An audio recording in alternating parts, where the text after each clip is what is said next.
थंडगार मठ्ठा म्हणलं की लग्नाच्या पंक्तीची आठवण आल्याशिवाय राहत नाही. तर आज लग्नाची पंगत नसली म्हणून काय झालं, आपण घरच्या घरीच आपली मस्त अशी अंगत पंगत बनवूयात आणि छान असा थंडगार मठ्ठा झटपट तयार करूयात. उन्हाळा म्हटलं की मसाला ताक मठ्ठा आपण जेवणासोबत घेतो. तर नक्कीच आपण याची रेसिपी आज बनवूयात. तर छान अशी जेवणासाठी आपण जेवणासोबत घेण्यासाठी बनवूयात. यासाठी आपल्याला लागणार आहे दही. तर दही मी कसं लावलं आहे ते तुम्हाला सांगते. तर दही मग आपण कोमट दूध घातलेलं होतं आणि कोमट दुधामध्ये 1 चमचाभर दही घालून ते मस्त असं मिक्स करून घेतलं आणि एक मिरची जर टाकली तर अजूनच घट्टसर दही हे लागलं जातं. पण आता उन्हाळा आहे त्यामुळं दहीसुद्धा खूप घट्टसर असं तयार होतं.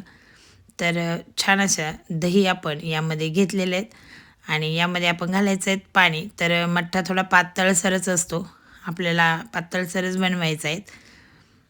तर छान असा घुसळून घ्यायचा. एकजीव होईपर्यंत छान असं त्याचं ताक आपल्याला बनवायचं आहे. तर नक्की अशा पद्धतीने आपण याचं ताक जे आहे ते छान घुसळून घ्यायचं आहे आणि मग ताक याचं बनवायचं आहे. तर तर आता आपण बनवून घेऊया त्याचा मसाला.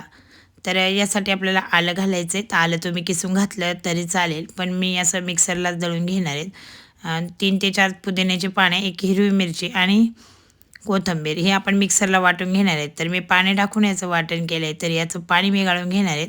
कारण असंच आवडतं मला. कारण ते जर खाल्लं तर ते खूप तोंडात येतं. त्यामुळं अशा पद्धतीने मी हे जे आहे याचं वाटण जे आहे ते वाळून म्हणजे गाळूनच घेतलेले आहेत गाळणीने.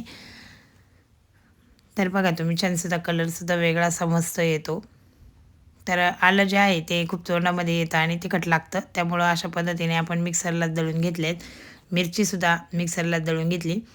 त्यानंतर यामध्ये मस्त असा स्वाद जिऱ्यांचा. तर हलकासा स्वाद. जिरे थंड असतात म्हणून आपण मठ्ठ्यामध्ये जिरे तर हवेच आणि काळं मीठ आपण यामध्ये घातलेत. तर काळ्या मिठाने याची चव खूप छान अशी येते. त्यामुळे यामध्ये घातलेत आपण काळ्या मिठाने. याचा सुगंधसुद्धा खूप छान असतो. तर मठ्ठ्यामध्ये नक्कीच काळं मीठ वापरायचे. आणि आता ही मी घातली आहे पिठी साखर. तर मस्त अशी गोड, आंबट आणि तिखट अशी चव आणि लागते याला आणि सुगंधसुद्धा खूप छान येतो. आपण यामध्ये पुदिन्याची पाने घातलेली असतात आणि आलं याचे खूप छान असा सुगंध येतो याला. आलं तुम्ही कमी जास्त करू शकता किंवा तिखटसुद्धा कमी जास्त करू शकता जसं आवडेल तसं. तर गावाकडे भरपूर असं हे स्टोअर करून ठेवलेलं असतं आणि दिवसभर मस्त असं पिल्लंसुद्धा जातं. सगळेजण पीत राहतात, सारखे जेवणाबरोबरसुद्धा घेतात. तर यामध्ये आता आपण घातले आहेत आईस क्यूब. थंडगार होण्यासाठी आपण आईस क्यूब घातले. तर मी माठातलं पाणी अगोदर वापरलेलं आहेत आणि नंतर थंडगार होण्यासाठी आपण मस्त अशी यामध्ये घातले आहेत आईस क्यूब आणि मस्त पुन्हा एकदा आपण असं घेतलेत घसळून आणि मस्त त्यामध्ये घातली आहेत बारीक चिरलेली कोथिंबीर आणि एकदम परफेक्ट असा मस्त आपली थंडगार रेसिपी उन्हाळ्यातली मठ्ठा जो आहे तो तयार झालेला आहे.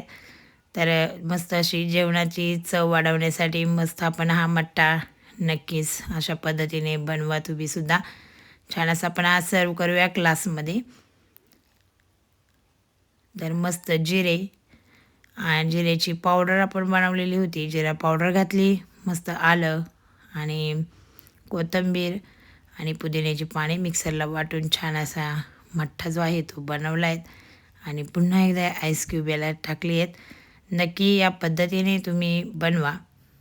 ह्या उन्हाळ्यात नक्की मठ्ठ्याची रेसिपी घरगुती पद्धतीने छान अशी बनवा. छान आपण बनवलेली सुद्धा आहे आणि तुम्हाला जर माझा व्हिडिओ आवडत असेल तर नक्कीच लाईक, शेअर करा आणि सबस्क्राईब करायलासुद्धा विसरू नका. बघा तुम्ही किती छान असा झाला आहेत आपला मठ्ठा हा तयार. थंडगार मठ्ठा. लग्नाच्या पंक्तीत आपण जसं पितो तसंच आपण केलं आहे मस्त तयार. पुन्हा भेटूया नवीन व्हिडिओमध्ये. तोपर्यंत बाय.